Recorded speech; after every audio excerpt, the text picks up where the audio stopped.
Hare Krishna. Welcome dear students to our YouTube channel. आज हम discuss करने जा रहे हैं क्लास 7 आईसीएसई फिजिक्स का पहला चैप्टर मेज़रमेंट। ये इस चैप्टर का पार्ट 1 होने वाला है, जिसमें हम मेज़रमेंट के बारे में डिस्कस करेंगे, कुछ बेसिक टर्म्स के बारे में जानेंगे, मास क्या होता है, वेट क्या होता है, इन दोनों के बीच में क्या डिफरेंसेस है। अगर इस पर्टिकुलर चैप्टर के बारे में बात करें मेजरमेंट्स, तो ये क्यों इतना इंपॉर्टेंट चैप्टर है फिजिक्स के पर्सपेक्टिव से। फिजिक्स में किसी भी यूनिट को मेज़र करना बहुत ज़रूरी है, चाहे अगर मैं लेंथ की बात कर लूँ, वेट की बात कर लूँ, मास की बात कर लूँ, डेंसिटी की बात कर लूँ, कोई भी अगर यूनिट है तो उसे मेज़र करना बहुत इंपॉर्टेंट होता है। जैसे आप कभी भी अगर किसी ग्रॉसरी शॉप में जाते हो आटा लेने या चावल लेने, तो आप एक पर्टिकुलर क्वांटिटी के साथ उसको बोलते हो कि मुझे 5 केजी वीट चाहिए या 5 केजी आटा चाहिए, 5 केजी चावल चाहिए। एक पर्टिकुलर यूनिट होता है, that is your measured unit, वो उसमें मेज़र करके आपको दे देता है। सेम गोज़ विथ जब आप क्लॉथ स्टोर में जाते हो, आप 1 मीटर 2 मीटर इस टाइप से कपड़े लेते हो। सो इसका मतलब मेज़र करना किसी भी चीज़ को बहुत ज़्यादा ज़रूरी है। तो सबसे पहले हम देखेंगे कि what is your mass and weight. Mass और वेट क्या होता है? अब तक हो क्या रहा था कि हम दोनों को सेम टर्म की तरह यूज़ कर लेते थे साइमल्टेनियसली, जब मन किया मास बोल दिए, जब मन किया वेट बोल दिए। बट फिजिक्स में ऐसा नहीं होता है, इन दोनों के बीच में बहुत ज़्यादा डिफरेंसेस है। क्या क्या है, आज उन्हीं को हम डिस्कस करेंगे। सबसे पहले हम डिस्कस कर लेते हैं मास के बारे में। मास क्या होता है? The mass of a body, the mass of a body is the quantity of matter the body contain, the body contains। इसका मतलब क्या हो गया? किसी भी बॉडी के अंदर कितना मैटर कंटेंट है। अगर मैं बोलूं कि ये एक बंदा है, ये एक बंदा है और इसके बॉडी के अंदर मास जो है दैट इज योर 50 kg, इसका मतलब कि इस इंसान के अंदर का जो मैटर कंटेंट है दैट इज योर 50 kg। तो मास जो होता है वो आपके बॉडी के अंदर के मैटर को रिप्रेजेंट करता है कि एक बॉडी के अंदर कितना मैटर है। ठीक है। दूसरा पॉइंट ये है मास के बारे में कि mass of a body does not change. Mass of a body does not change due to any force acting on it, due to any force acting on it। अगर हम किसी बॉडी के ऊपर जितना भी फोर्स लगा दें, उसका मास कभी भी चेंज नहीं होगा। ठीक है। मास ऑफ द बॉडी हमेशा कांस्टेंट रहता है। Law of conservation of mass के हिसाब से न्यूटन ने हमें क्या बताया था कि mass can neither be created nor be destroyed, it can only be transferred from one form to another. Mass को ना ही आप बना सकते हो, ना ही आप डिस्ट्रॉय कर सकते हो। तो बॉडी का मास तो है वो हमेशा कांस्टेंट ही रहता है फॉर अ पर्टिकुलर टाइम। ठीक है। थर्ड पॉइंट ये है कि मास रिमेन कांस्टेंट। इसी से हमारा थर्ड पॉइंट आ रहा है कि मास जो है वो remains constant and has the same value, and has the same value at different places। अगर हम अलग अलग प्लेसेस पे भी चले जाए तो भी हमारा जो मास है वो सेम रहेगा। चाहे आप अर्थ पे है, चाहे मून पे है, जुपिटर पे, कहीं भी चल जाइए, मास आपका चेंज नहीं होगा। ठीक है। तो मास के बारे में हमने 3 पॉइंट याद रखना है कि मास ऑफ द बॉडी जो है उसके मैटर ऑफ द कंटेंट को रिप्रेजेंट करता है बॉडी के अंदर का। दूसरा पॉइंट कि mass of a body does not change due to any force acting, किसी भी फोर्स के कारण वो मास जो है नहीं बदलेगा। थर्ड कि वो कांस्टेंट रहता है हर जगह, ठीक है। वहीं पे अगर मैं बात कर रहा हूं, वहीं पे अगर मैं बात करता हूं वेट का, वहीं पे अगर मैं बात करता हूं next topic which is your wait.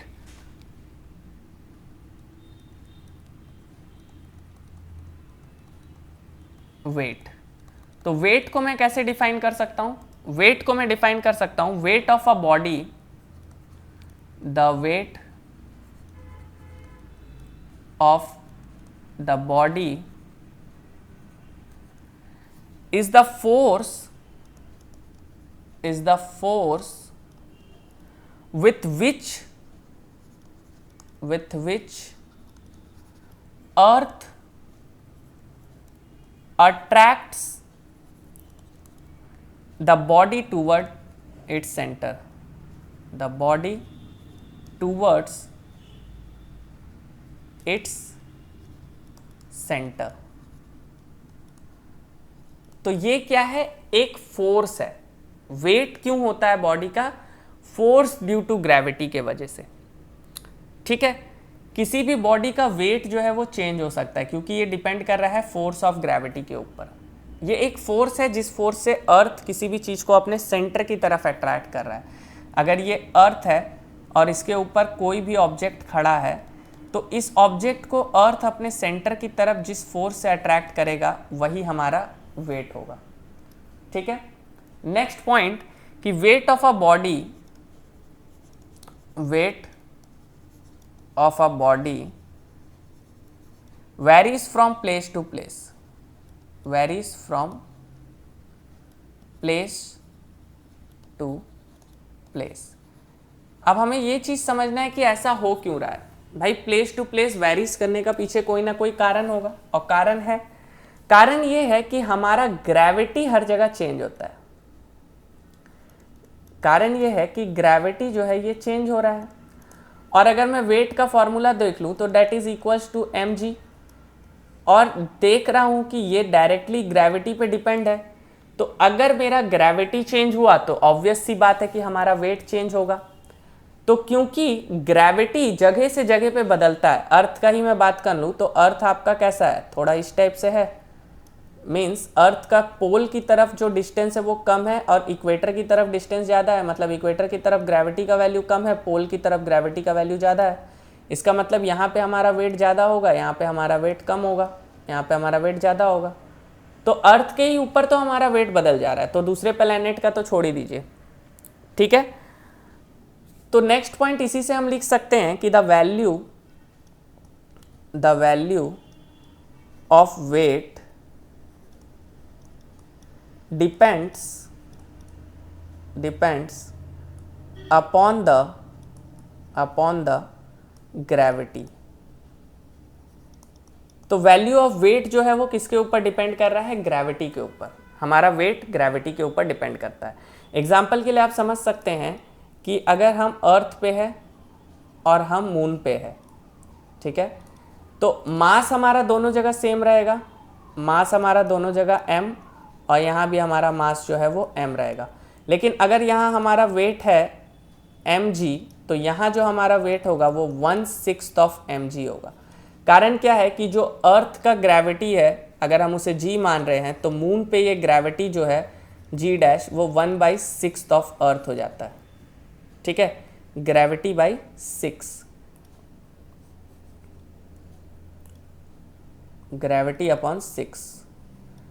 तो अर्थ पे जो ग्रेविटी है मून पे वो 6 टाइम कम हो जा रहा है, तो हमारा वेट भी 6 टाइम्स कम हो जाएगा। क्लियर है? तो अगर कोई यहाँ पे 60 न्यूटन का है तो वो मून पे 6 न्यूटन का बचेगा। That is the funda of weight. तो weight place to place vary कर रहा है। तो ये हमने दोनों डिफरेंस देखा। अब आते हैं हमारे नेक्स्ट टॉपिक की तरफ विच इज़ योर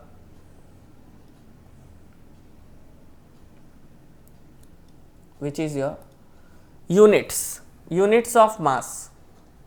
सबसे पहले हम यूनिट्स ऑफ मास को देख लेते हैं। यूनिट्स ऑफ मास, मास के क्या क्या यूनिट्स हैं? ठीक है, बेसिक चैप्टर है, ज़्यादा इसमें कोई टर्म्स वगैरह है नहीं।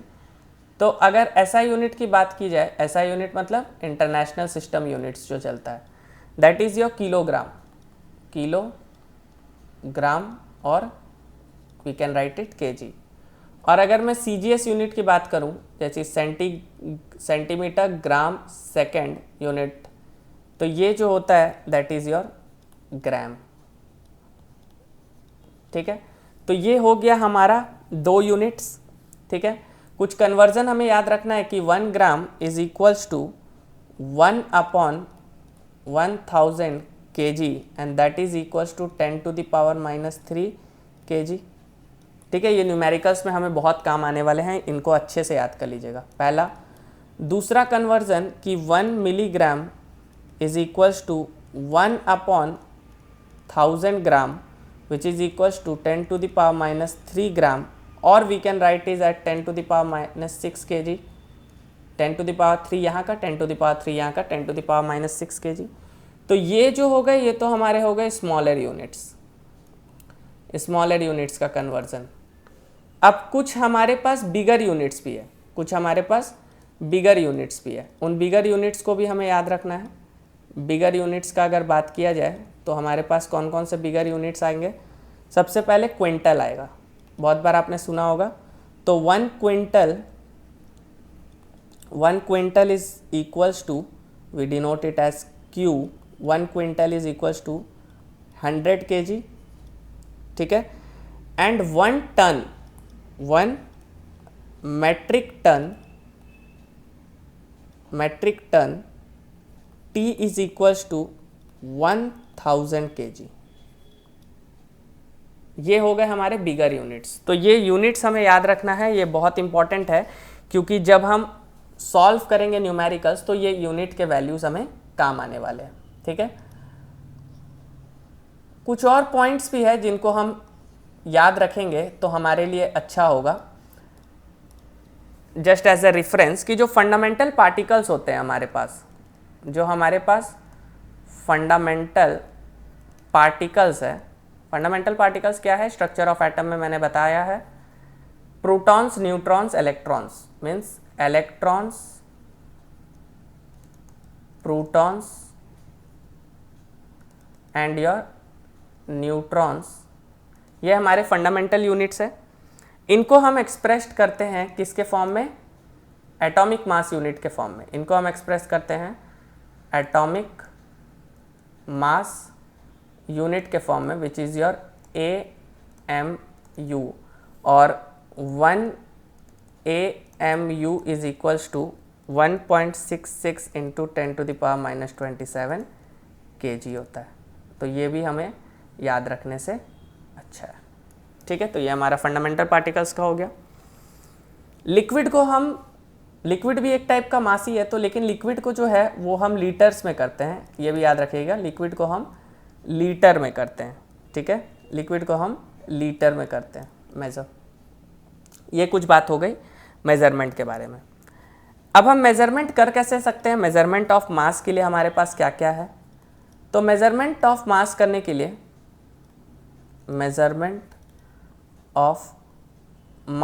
हमारे पास बहुत सारे फिजिकल टूल्स है। जैसे पहला हमारे पास बीम बैलेंस है, आई होप आप सबने देखा होगा, किसी भी आप ग्रॉसरी शॉप में जाएंगे, सब्जी वाले के पास, फल वाले के पास, आपको ये बीम बैलेंस दिखेगा ही। Then we have physical balance and then we have digital balance, जो कि आजकल आप देखते होंगे, जिसमें डिजिटल रीडिंग आता है, काम वही करता है। We have digital balance. तो बीम बैलेंस के बारे में हमको पूरा डिटेल में पढ़ना है कि बीम बैलेंस क्या होते हैं, इसके बारे में हमें अच्छे से डिस्कस करना है। तो चलिए हम बीम बैलेंस के बारे में आज पढ़ लेते हैं।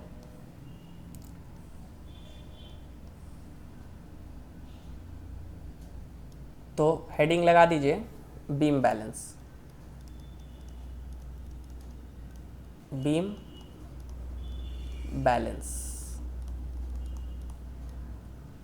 बीम बैलेंस का डायग्राम का बात किया जाए तो इसमें कितने कंपोनेंट्स होते हैं। तो अगर इसका डायग्राम बनाया जाए बीम बैलेंस का,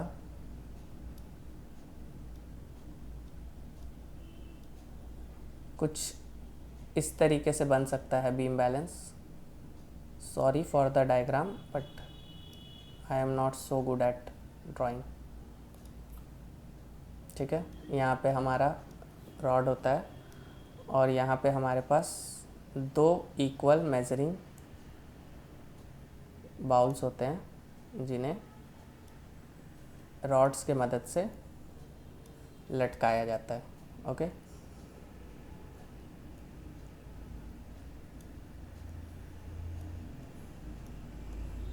चलिए काम हो जाएगा हमारा। कंपोनेंट्स को एक बार देख लेते हैं। ये हमारा एक रॉड होता है, ओके, और ये हमारे आयरन के चेन्स होते हैं। ये हमारे लेफ्ट पैन हो गए और ये राइट पैन हो गया जिस पे हम वेट्स रखते हैं। ठीक है, ये कंपोनेंट है। प्रिंसिपल क्या है ये हमें याद रखना है। प्रिंसिपल हमारे काम का है, किस प्रिंसिपल पे ये काम करता है। प्रिंसिपल हमारे लिए इम्पॉर्टेंट है।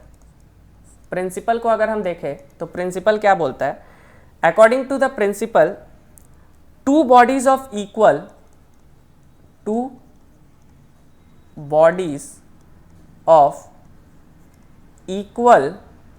और same mass would secure a balance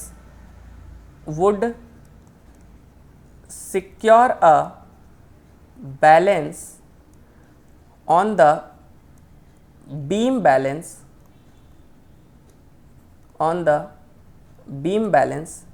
having equal arms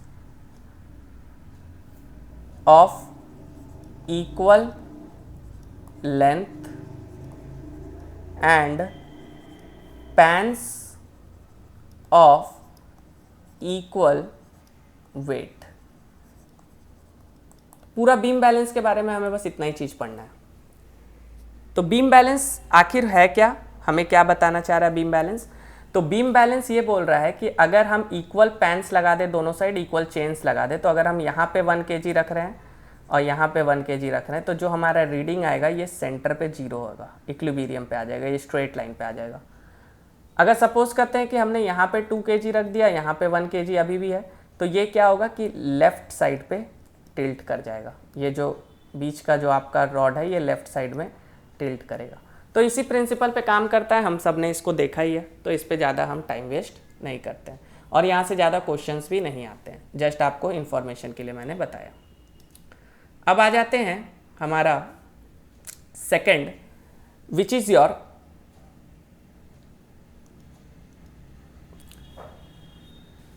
wait, units of weight. अब हम देखेंगे यूनिट्स ऑफ वेट। वेट्स के कुछ यूनिट्स को देख लेते हैं। तो सबसे पहले अगर मैं वेट का एसआई यूनिट का बात करूं, एसआई यूनिट का बात करूं तो ये होता है न्यूटन। और अगर इसका मैं सीजीएस यूनिट का बात करूं तो दैट इज योर डाइन। और एक हमें याद रखना है कि 1 newton is equals to 10⁵ dyne. Dyne का मतलब नेगेटिव सेंटेंस नहीं है, इट इज़ अ यूनिट। ठीक है, कुछ और हमें यहाँ पे कन्वर्जन्स याद रखना है कि वेट ऑफ 1 kg जो होता है, वेट ऑफ 1 kg जो हमारा होता है that is equals to 1 kgf और we can write it as 10 newton. और जो हमारा 1 ग्राम होता है that is equals to 1 gf which is equals to 980 dyne. ठीक है, इसका मेजरमेंट हम किससे करते हैं, इसके मेजरमेंट के लिए हमारे पास क्या है, इसके मेजरमेंट के लिए हमारे पास है spring balance. Spring balance, spring balance कैसा होता है तो कुछ इस टाइप का होता है। स्प्रिंग बैलेंस अगर मैं थोड़ा ड्रॉ कर दूं तो एक इस टाइप का होता है। इस पे यहाँ पे हुक रहता है, यहाँ पे बहुत सारे आपके रीडिंग्स होते हैं, यहाँ पे रीडिंग्स होते हैं, यहाँ पे आपका बीच में ये होता है और इसके नीचे हम वेट को हैंग करते हैं। तो जब हम यहाँ पे कोई वेट हैंग करते हैं W, तो इसका रीडिंग जो है यहाँ पे मार्क होता है और वो हम रीडिंग यहाँ से देख सकते हैं। तो इस टाइप का आपका स्प्रिंग बैलेंस होता है। ठीक है, तो ये वेट्स के बारे में हो गया। नेक्स्ट हम मूव ऑन करते हैं नेक्स्ट टॉपिक पे, और ये सबसे इंपॉर्टेंट टॉपिक है, इससे क्वेश्चन डेफिनेटली आस्क होगा, that is your difference between mass and weight. Mass और वेट के बीच में क्या डिफरेंस है, ये हमें पढ़ना है, बहुत ही अच्छे तरीके से पढ़ना है। नॉट ओनली पढ़ना है, अच्छे तरीके से पढ़ना है, क्योंकि इससे क्वेश्चंस डेफिनेटली पूछे जाएंगे। ठीक है, तो एक एक करके हम लिख लेते हैं। सबसे पहला डिफरेंस ये है कि it is the quantity of matter contain in a body. It is the quantity of matter contained in the body, और ये क्या है, it is the force with which a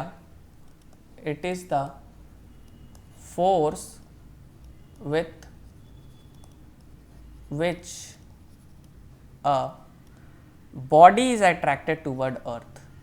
Body is attracted towards earth. तो mass जो है वो हमारा matter content in the body है। किसी भी बॉडी के अंदर कितना मैटर कंटेंट है वो हमें मास के द्वारा पता चलता है। बट वेट क्या है, एक फोर्स है। कैसा फोर्स है, जो अर्थ लगा रहा है किसी भी बॉडी के ऊपर। ठीक है, दूसरा पॉइंट है हमारा, mass of an object can never be zero. Mass of an object can never be zero. किसी भी ऑब्जेक्ट का मास कभी भी जीरो नहीं हो सकता है, बट वेट जीरो हो सकता है। Weight of an object can be zero if gravity is equal to zero. Lift के अंदर हमें वेटलेसनेस फील होता है, स्पेस में हमें वेटलेसनेस फील होता है। कारण क्या है, जहां पे ग्रेविटी नहीं हमारा वेट जीरो हो जाएगा।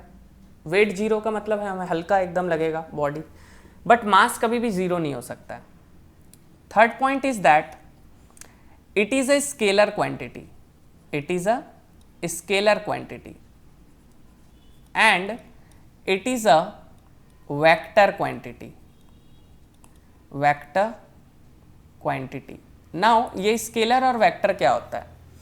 स्केलर मीन्स कि इसके पास खाली मैग्नीट्यूड है। स्केलर और वेक्टर हम डिटेल में पढ़ेंगे फिजिक्स में क्लास 8 में, बट अभी के लिए हम इतना समझ लेते हैं कि स्केलर क्वांटिटी वैसे क्वांटिटी को बोला जाता है जिसके पास खाली मैग्नीट्यूड होता है, हैविंग ओनली मैग्नीट्यूड। वेक्टर के पास मैग्नीट्यूड और डायरेक्शन दोनों होता है।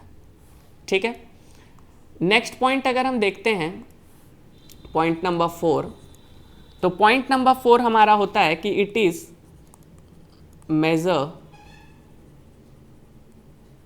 यूजिंग बीम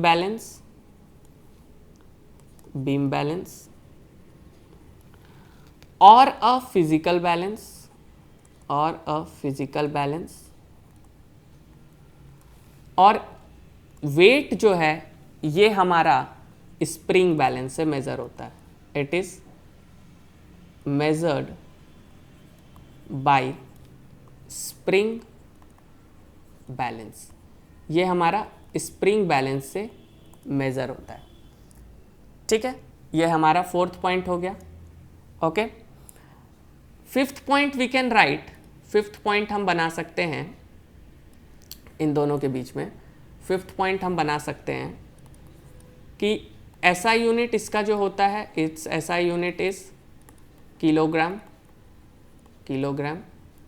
kg, और it's SI unit is Newton, because it is a force. तो इसका SI यूनिट जो होता है वो न्यूटन होता है, एंड और सिक्स्थ पॉइंट है कि it is constant and independent of place. हम किसी भी प्लेस पे चल जाए, कहीं पर भी चल जाए, हमारा मास हमेशा कांस्टेंट होगा और ये प्लेस के इंडिपेंडेंट है, कहीं भी रख दीजिए इसको, ये हमेशा सेम होगा। बट यहां पे डिफरेंस आ जाता है कि it is not constant, it is not constant and change from place to place. ये हर प्लेस टू प्लेस चेंज होता है, ये कांस्टेंट नहीं है, ये प्लेस टू प्लेस चेंज होगा। जहाँ पे ग्रेविटी चेंज होगा वहाँ पे हमारा मास जो है वो, वेट जो है वो चेंज हो जाएगा। तो ये हमारा डिफरेंस है जो कि हमें याद रखना है, दैट इज़ योर मास और वेट का डिफरेंस है। बहुत इंपॉर्टेंट क्वेश्चन है, मैं इसे स्टार मार्क कर रहा हूँ, ये डेफिनेटली पूछा जाता है मास और वेट का डिफरेंस। तो ये 6 पॉइंट है, कम से कम 4-5 पॉइंट आपको याद रखना होगा। तो आज का हमारा वीडियो यहीं पे ख़त्म होता है। मेजरमेंट का हमने पार्ट 1 कंप्लीट कर लिया, हमने पढ़ा आज क्या क्या, एक बार शॉर्ट में रिवाइज कर लेते हैं इन सबको।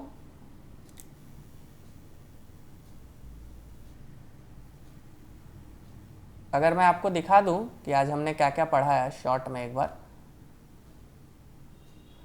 तो आज हमने कवर कर लिया मेजरमेंट का, मास और वेट को हमने कवर किया, वेट के बारे में, मास के बारे में डिटेल में पढ़ा, हमने उनके यूनिट्स को देखा, फिर हमने बीम बैलेंस के बारे में पढ़ा, देन हमने यूनिट ऑफ वेट्स के बारे में पढ़ा और एट द लास्ट हमने मास और वेट को देखा, डिफरेंस। तो आज का हमारा वीडियो यहीं पे ख़त्म होता है। वीडियो अच्छी लगी हो तो वीडियो को लाइक कर दीजिए, चैनल को सब्सक्राइब कर लीजिए, वीडियोस को अपने फ्रेंड के साथ शेयर कीजिए। हमारे साथ बने रहने के लिए आपका धन्यवाद। तब तक के लिए टेक केयर, कीप लर्निंग, जय हिंद।